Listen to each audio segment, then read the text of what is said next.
Welcome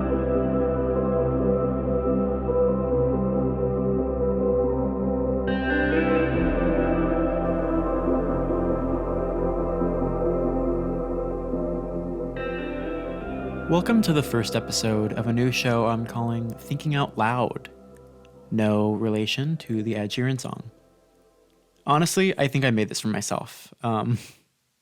It's not really content for anyone. I mean, it's a lot of relatable experiences, and I hope somebody can get something out of this, even just feeling a little less alone. But it's kind of for me, and that's okay. This is a little bit more stripped back than I think I normally present myself. I think I have a bubbly personality normally. I think I'm a little bit, I know I'm obnoxious, and a lot of that's authentic, but we all put on a little bit of ourselves for other people. And I think on here I'm going to be able to maybe not show all my cards all at once, just kind of chill out. This show is all about letting myself just process what I'm thinking and what I'm feeling and just talk it out with you. Today currently is October 7th, or seeing as it is almost 2 a.m., you could consider it October 8th. It has been a long day, despite me not doing all that much. I woke up. When did I wake up? I don't know. I think I woke up like 11-ish, and I spent the bulk of the day not really doing much of anything except for stressing myself out, even though I had so much planned to get done. And then I pretty much just waited around, and then my boss at my mall job, I work at a vintage store in the mall, was like, hey, I would love for you to come in like an hour and a half early. We're missing ya. It's boring here. Come be obnoxious. And I was like, I've got you. So I worked at the mall from like 4 until 8:30. And then I got to work at the C stores on campus from 9 until 1 a.m. And that wasn't a blast, I'll be honest. I'm getting burned out. I'm tired. And it's freaking me out because I've got a lot to get done. I'm not just like chilling around, and when I'm not working, I'm doing homework. When I'm not doing homework, I'm trying to figure out something else. And I'm also trying to balance all this with a social life because I want to have fun, because I like guys, because I want to interact, because I want to enjoy being a college student. I want to party. I don't care if I'm not cool. Who says I can't? I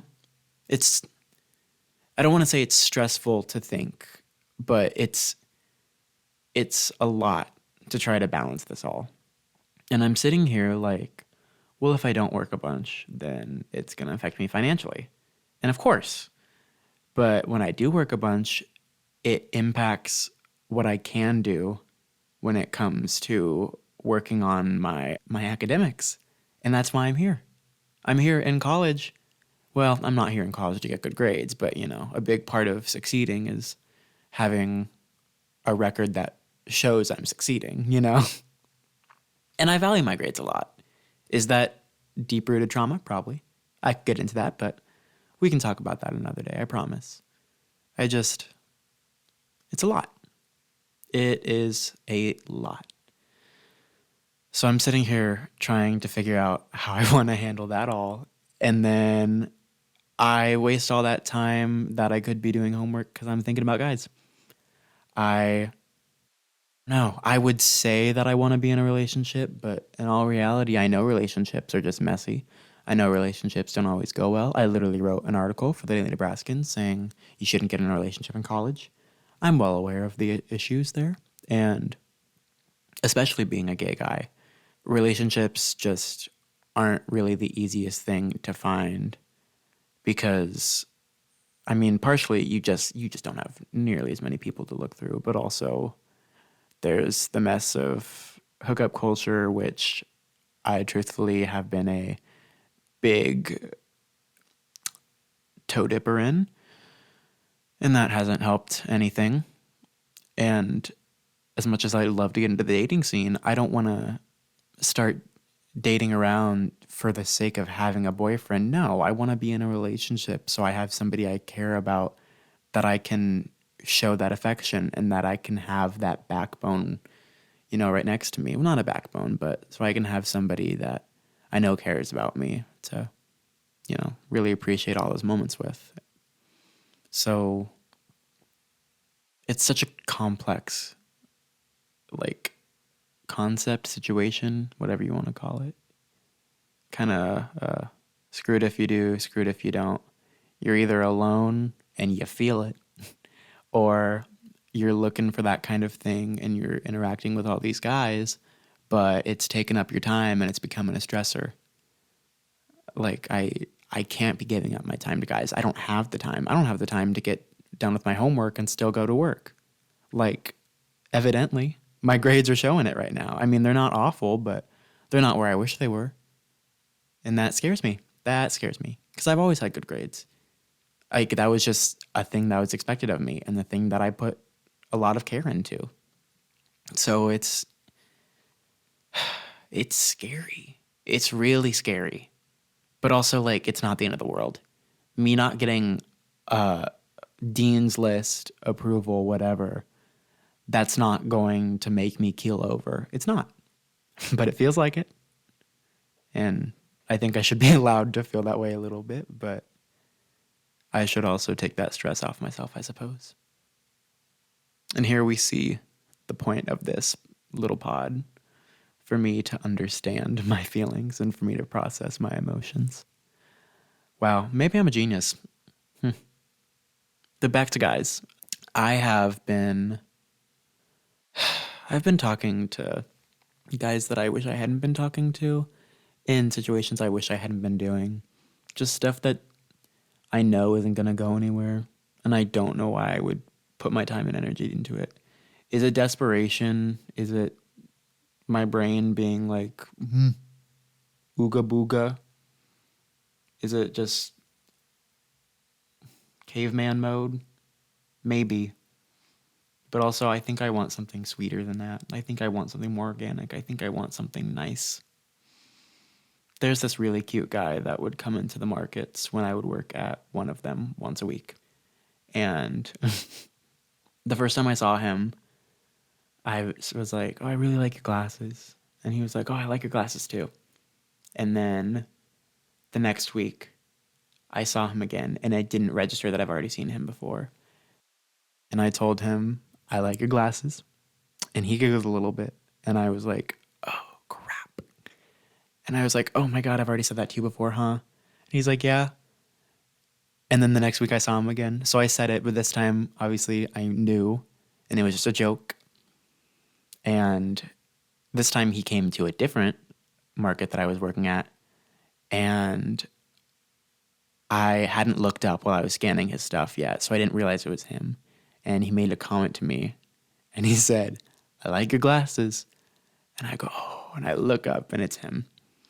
And I have a million and one types, but he matched one of them to the T. He's like, fluffy hair brunette guy, looks kind of awkward, but mainly in the like sweet dude way, kind of like softer, sweeter features, good smile, just like the kind of guy that you'd want to take home to your parents, like, this is a guy that I want to frolic in a field and take on a picnic, He just seems like a sweetie. And finally, I got the balls to just be like, you got to give me your snap, man. I'm sorry. And I'm happy about that. Will it go anywhere? Who knows? But it's exciting to think that, like, something organic, something cute, something that doesn't feel so tainted and gross. Well, and mind you, purely sexual situations shouldn't be tainted or gross, and they shouldn't have a huge stigma over them. I am a huge advocate for like sex positivity. I don't think that we should be weird and shaming people about what makes them happy. But I don't know, purely sexual situations haven't been things that have brought me real happiness. So the concept of just getting to really enjoy the presence of a pretty guy and be like, hey, you seem like you have a good personality and like you're a well intentioned person. And maybe I want to interact with that. It's exciting. It's an exciting prospect. But I can't put all my eggs in one basket because if I'm like, yay, pretty guy, that's what I'm going to focus my energy on, then I let something drop to the wayside. Like, oh my God, it's scary. I know I say scary a lot, but I can take as much Lexapro as I want, but that's not going to make me not stressed out. you know? I I just have so much going on. I do. Sorry, that was a little baby burp, but I wanted you to hear it because my stomach problems are funny. I'm so bloated right now. I literally sat down and I unbuckled my belt. I said, we're going to get nice and comfy. And I'm doing that for you. I want you to know how comfy I am because I'm here for you. And as much as that was supposed to be kind of a joke, honestly, it's not. This may be me venting my feelings, but I hope that you can get something out of this too. I really do. We don't talk about our feelings enough, especially guys. Oh my God, I could go on a rant about that, but we're just we're not really conditioned to have good, open, lengthy conversations about the intricacies of what we're feeling. Of course, we're supposed to say, are you doing okay? But are you doing okay doesn't scratch the surface of, hey, what is it that's really on your mind that's making you not feel necessarily up to par right now? I can't always do my best in every situation. And it's frustrating. Today at the market, I was working actually with my old RA, and he's a really sweet dude, but I was kind of just being a dick to him. And I felt bad about it, but also like I had had a stressful day. I didn't have a great time working at Ragstock today, the store in the mall. I was stressed. I was really stressed. So then when I got to my second shift of the day at the market, I just didn't have the patience to be too nice. He did like one small thing that frustrated me. And instead of like kindly explaining anything, I just like, so let me explain. A lot of the time, if you have a laptop out in front of the counter, customers will just like walk over to the next person. And he wasn't noticing this because he doesn't work there as much as I do, and that's fine. But I did notice it, and I just wasn't gonna deal with it. And I didn't want to sit there and explain to him. So I do what I do when I was in the spot that he was at, where I move these like boxes of like cables out of the way on the side, so then I can put my laptop there. So then the cables hide my laptop, and it doesn't look like you're as busy, it looks like you're still available. So I just like walked over to his spot, moved the stuff for him, moved his laptop, and then walked back in the middle of a transaction. And after he was trying to ask me about it, and I know he was probably annoyed with me, but I don't know. I didn't have the patience to be nice about it. I didn't have the patience to explain it. Overworked, underpaid, blah, blah, blah, blah, blah. Sure, fine. But I think on a simpler level, I'm just hitting a point where it's difficult to show up and still give 100 at everything. And I think I can balance everything I've put in front of myself, but I need to take care of myself on the way. You know, if you're like driving your car 24 hours a day, it's gonna get banged up and then it's not gonna perform as well. Crazy, huh? If I'm not getting all the sleep I need and letting myself process emotions when I need to, I'm not going to be able to handle what I need to. This past week, I've had several assignments that were like either just really confusing or felt like I just didn't understand how to approach them and I didn't complete them. So now I'm either missing out on points in general with the assignment or I'm just going to have late credit. And that's stressful. And that makes me want to do stuff less because then I'm like, well, my grades are already screwed up. Mind you, my grades were sinking before when I was actually putting in a lot of effort. And I think that's just because not everything's in, but you can't help but feel like something's still wrong and like you're putting in so much time that it's like, well, if I'm giving my 100 and you're giving me an 80, what's the point of me giving 100 at all? Shit, maybe I'll give a 70 and see what you hand me back, you know? But that's not how that works. You have to give 110 and then you roll with the punches. And I know that, but I don't always feel like I have that 110 to give.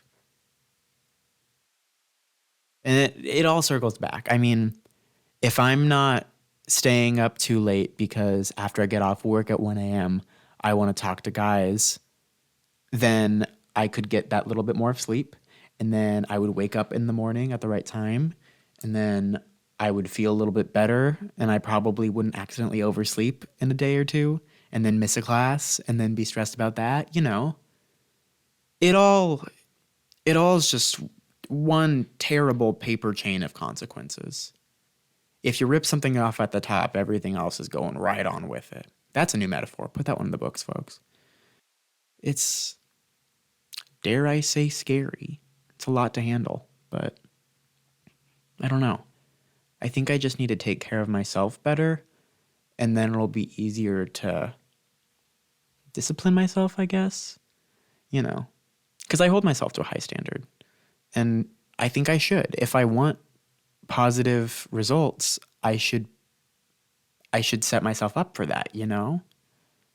So I really think that I need to just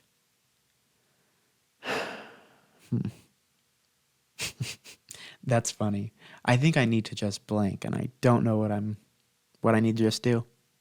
Maybe that's the answer. Maybe I need to think it over more. I don't know. I think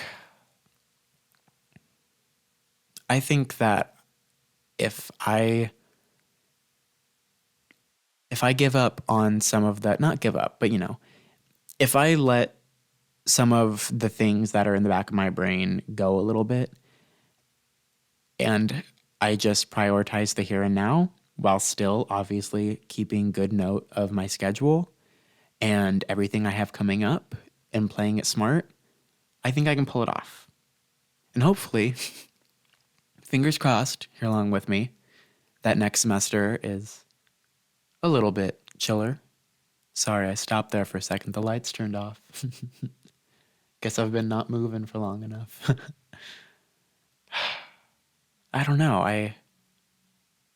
I'm hoping because I can set my schedule up to be a little less scary. I should have less classes. Or even if I'm not having less classes, I can segment my days a little bit better. I don't know. Did I do it to myself? I mean, yeah, I picked up all the positions I did. I am doing all the little side quests, working at the Daily Nebraskan for engagement and opinions and having a fun little podcast and this, but I'm not going to think about this like that. I'm going to think about this as a conversation with you. That's all it is. It's me thinking my stuff through and letting you in on it. Hopefully you can get a little bit alongside me, but you know, I've got a lot on my plate and I think it'll be worth it. I mean, I've got a lot of learning to do right now. I mean, come on now. I'm in my second year of college, mind you, second of 3, so gotta expedite this, but I'm no professional. But I want to be. I want to have a good career in the integrated media communications field, you know? I want to work with pop culture. I want to work with social media. I want to keep enjoying what I'm doing and I want to explore these fields and I want to feel prepared and I want to succeed and I want to do so good in this and have fun and actually look into a path that I love. But it's still scary. I'm going to keep saying that word. Sorry. It is. A lot of things are scary right now.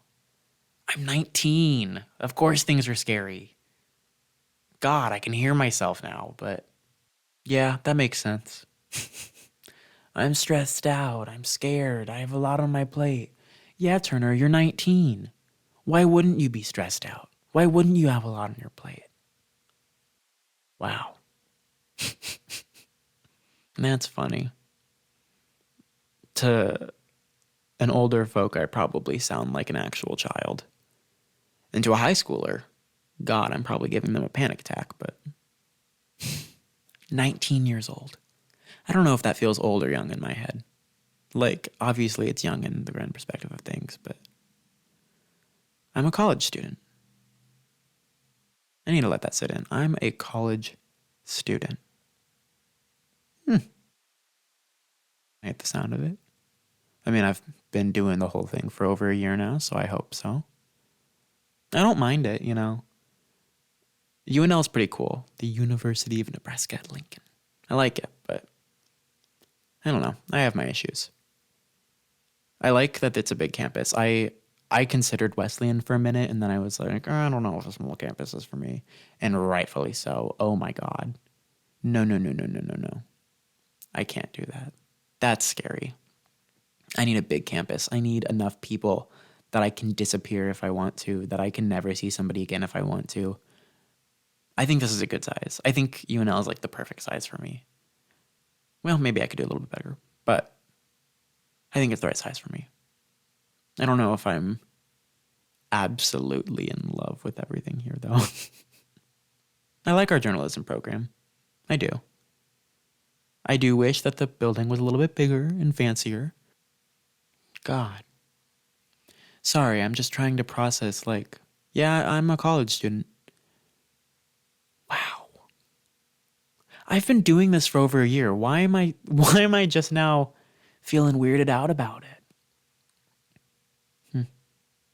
Yeah, well, I feel like I'm making good progress. I'm double majoring, advertising and public relations, and then broadcasting in media production, which I'm hoping is kind of just a general way of saying I'm interested in presenting and caring about media around pop culture and social media and all that stuff, you know? I don't know whether that means writing articles about it, whether that would be being a personality to discuss it, because I love it. I really do. I got to think that one through. But maybe I can think that one through here. We'll see. I'm trying to move soon, and it's scary. Surprise, surprise. What do I think about it? Yeah, I think it's scary. I don't know. It would be really weird to move in by myself somewhere. But to that same point, it would kind of be ideal. I don't know. I mean, do I want to be alone? Not particularly. But also it would mean I can have my own place and not stress about having to compromise with anyone. Oh my God. I could decorate it however I want. I could have the main area for like a desk and always be productive. No, I'll tell myself that. I won't actually do it, but you know, hey. And then, well, honestly, I just want to get like a studio, and then I'd have one half of it be my bedroom and one half of it be like a little productive area. But there's not really any cheap ones that are not terrifying looking. I tried checking a few out. They were really depressing. Really, really, really depressing. Housing market isn't so great, especially for a 19-year-old. Crazy. Then there's a 2-bed, but that means having a roommate. And I have a friend that I would like to move in with, but we would actually have to compromise on things. And while I do think we could, I absolutely do think that, it's stressful because that means that then we have to like similar things, which we do, but not all of them. And I think she's less apt to throw in a little more money than I am. I don't think our ranges are terribly different, but I am fearful because I don't know. I think I'd like to just make sure that I'm not going to go insane in somewhere. And I think that she's in a mindset of I can make work when I need to make work. And I think I thought I was there. When I was looking at these studios, I was like, you know, if it's a roof over my head, whatever. No, not whatever. I'm sensitive, and that's okay. I want somewhere I like. I want somewhere I really like. I want it to be pretty. I want wooden floors, or I guess I can deal with carpet, but I want white walls so I don't go nuts in front of a gray background millennial. Blah, icky. I want to feel like I'm in a home, but also not like I'm trapped. I don't know. I want it to feel like communal, but not like a commune. I just, I want a nice place. And I know you can't really get a nice place for a nice price, but let a boy dream. So I should probably move in with her. But she also kind of wants to have a third roommate. And I think it's a fair thing. But then 3 beds are so much harder to find than 2 beds. And that's also stressful. What are we learning today, Turner? Everything's stressful and everything's scary. Once again, crazy. You're 19 and you're stressed and scared about life. I wonder why. Like, I know I need to get these experiences under my belt to really get it together. And that's fair. But I don't know. It doesn't make it any less scary. Knowing that I have to do it eventually, I mean, when I think about it a lot, that makes it scarier. Heck. And I said heck because I was going to say a different word, but, we're keeping it nice here. I really do have a lot going on, huh? I think I've got this. That's the way to think about this. I think I want to end this first little episode talking about a song that means a lot to me. The song title is Sinking by Clairo.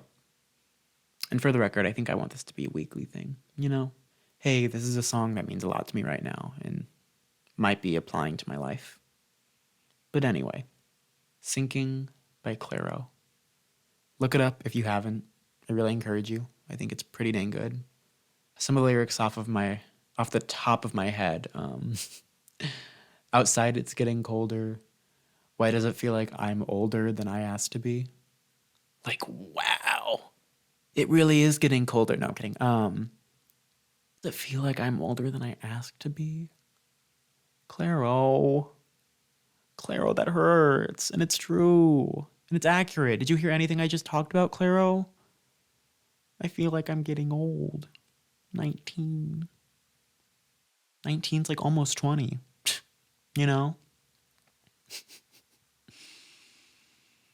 I do feel that way, though. And Sinking's also just the exact kind of song I like, where it's like chill indie pop, something you can kind of just sway your head to, Something you can like make your hands do like the little slow wave and chill the blank out. But it just does it for me. I love that song. And it also hurts, but it hurts good. Yeah. Sinking off of Immunity by Clairo. You should look that up. It's a good song. But with that being mentioned, I think this might be the end of this first episode of my new little show, Thinking Out Loud. Once again, no relation to Ed Sheeran. Don't bring him up. He's probably a lovely guy, but I don't want to think about him too much. And thank you for making it through this with me. Thank you. I really do appreciate that. Hopefully you'll come back and we can process what we're feeling together. Deal? Sounds good to me. Thank you for being here. See ya.